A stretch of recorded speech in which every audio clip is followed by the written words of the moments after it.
꽁꽁하 안녕하세요, 꽁스맘입니다. 오늘은 좀 배경이 바뀌었죠? 작은 방에서 처박혀서 찍고 있습니다. 아기가 자고 있어가지고 거실에서 찍으면 자꾸 깨더라고요. 그래서 이 작은 방으로 피신을 했습니다. 자, 그리고 지금 제가 앉아있는 이 의자가 무려 200만원짜리 의자입니다. 허밍밀러? 허먼밀러? 허먼밀러라고, 이게 되게 좋은 의자인데, 사실은 저는 의자에는 투자를 해본 적이 없어요. 그런데 진짜 의자에 투자를 할만하더라고요. 앉으면은 그 피로감이 달라요. 그래서 재택근무를 요새는 많이들 하시잖아요. 구매를 한번 생각을 해보세요. 절약, 저축도 중요하지만 건강은 더 중요하기 때문에 아주 좋습니다. 지금 우선 이 방은 진짜 작아요. 이 뒤에 이런 게 있고, 뭐 뒤에 범퍼 침대도 있고, 그리고 애기 장난감이 있고, 그러다 보니까 진짜 좁아요. 여기 앞에 책상도 있고 하다 보니까 진짜 작은 방에 넣을 수 있는 거는 다 모조리 다 넣어버렸습니다. 때려 넣었어요. 저희가 원래 방이 3개였던 집에 있다가 방을 2개로 줄였거든요. 요새 전세가 너무 비싸잖아요. 그래서 결국에는 줄여서 올 수밖에 없었어요. 대부분 요새는 뭐 1억 정도, 2억 정도, 뭐 많게는 집 한 채를 해오시는 분들도 있겠지만, 저희 같은 경우에는 보증금 3천에 월세로 시작을 하게 되었거든요. 보증금이 딱 3천 있었고 돈이 없었어요. 그러다 보니까 월세로 55만원씩 내면서 좀 많이 부담되는 금액이긴 해요. 사실은 매달 55씩 나간다는 게. 요새는 아파트, 아무리 오래된 아파트여도 월세가 기본 100은 찍더라고요. 저희가 물론 17평에 살았지만 지금은 17평도 80은 내야 되지 않을까 싶어요. 저희는 이전에 5년 전이기 때문에 그나마 그 가격에 가능했던 것 같습니다. 그래서 저희가 월세를 55씩이나 내면서 이렇게 계속 살다가는 진짜 영원히 월세살이를 하겠다 싶은 거예요. 그런데 사실 들어오는 수입은, 물론 저도 그 당시에 일을 했고 남편도 일을 했지만 수입 자체는 사실 고정적이더라고요. 물론 부수입으로 엄청난 수입을 보시는 분들도 계시는데 그렇게 하기가 사실 힘들더라고요. 그래가지고 수입은 고정적이기 때문에 아끼는 방향으로, 절약을 하는 방향으로 초점을 맞출 수밖에 없었어요. 전세로 가고 싶었기 때문에 그 당시에는 진짜 전세면은 짱이었거든요, 저한테는. 저희가 그렇게 2년 동안 월세집에서 살면서 돈을 1억을 모았습니다. 2년간. 뭐 1억 모았다고 저 자랑하는 거 절대 아닙니다. 그냥 같이 저축생활을 생활화하자라는 취지에서 찍는 영상이니까 재밌게 봐주시기 바래요. 자, 첫 번째, 월급이 들어오면 통장에 배분하기입니다. 통장 쪼개기 꼭 해라, 이런 말들은 많이 들어보셨을 거예요. 그런데 저는 통장을 많이 쪼개진 않았어요. 소비하는 통장만 만들어 놓고 그 통장으로만 분류를 했습니다. 그런데 이렇게 통장을 분류하는 이유가 뭐냐? 그 월급 통장에서 나가면 똑같은 돈인데 뭐하러 생활비 통장에 넣느냐? 당연히 궁금하실 거예요. 괜히 시간 낭비하는 것 같고. 그런데 제가 책정한 생활비가 200이라고 치면 이 200을 생활비 통장에 넣는 거예요. 그럼 여기에서 당연히 마이너스인 날도 있고 플러스인 날도 있을 거예요. 부족했을 때 다시 조금씩 더 넣긴 했거든요. 얼마가 더 오버가 됐는지 정확하게 바로바로 판단이 됩니다. 두 번째, 필요한 물건은 필요한 양만큼만 사기.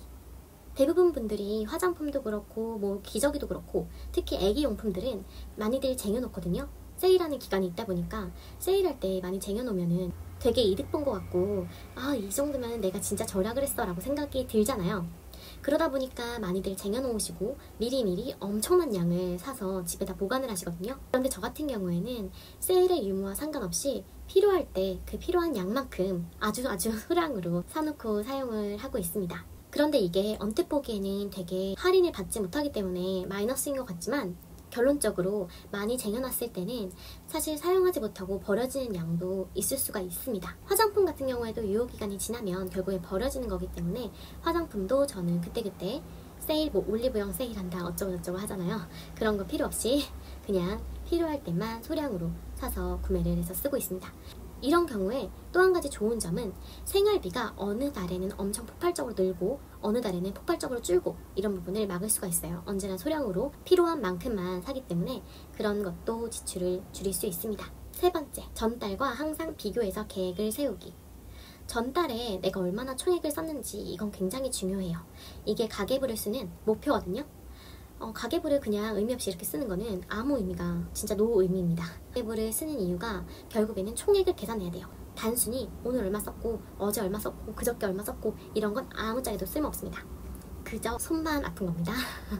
총액으로 얼마를 사용했고, 그럼으로써 다음 달에는 얼마의 목표 금액을 설정할지, 이것이 가장 중요하기 때문에 이런 걸 반드시 설정해서 예산을 잡아서 실천을 하시면 훨씬 더 절약 생활을 실천할 수 있어요. 아, 그리고 요새 진짜 카드 앱이 워낙 좋아가지고 카드 앱에서 달력 보기가 있거든요. 달력 보기, 이런 식으로 달력 보기를 하시면 얼마를 사용했는지 정확하게 판단이 돼요.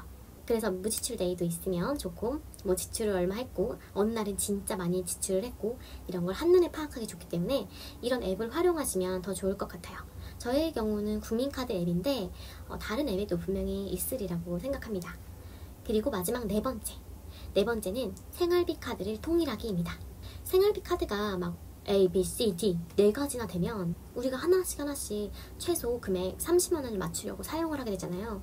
근데 30만 원이란 돈이 되게 적어 보인단 말이에요. 카드가 4개면 120을 사용하는 거예요. 결국에는 되게 조금 쓴 것 같은데 카드값 낼 때 보면은 엄청 깜짝 놀라는 사태가 발생됩니다. 그리고 전체적인 생활비가 모이지가 않고 분산되어 있기 때문에 얼마를 정확히 쓰고 있는지 가늠이 안 돼요. 그냥 안 그래도 카드 긁을 때 가늠이 안 되는데 카드까지 5개, 6개에서 쓰면 진짜 가늠하기가 힘들거든요. 그렇기 때문에 웬만하면 생활비 카드는 딱 한 장으로 통일을 하시면 좋을 것 같습니다.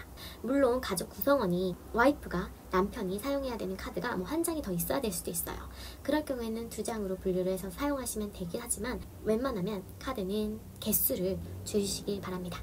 이렇게 지금까지 저희가 어떻게 저축을 했는지 이야기를 나눠봤는데요. 사실은 이건 다들 아시는 이야기일 거예요.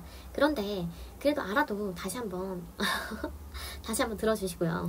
VIP가 되고 싶으시면 구독과 좋아요를 눌러주시기 바랍니다. 그럼 오늘도 영상 여기까지 봐주셔서 감사하고요. 행복한 하루 되시고요.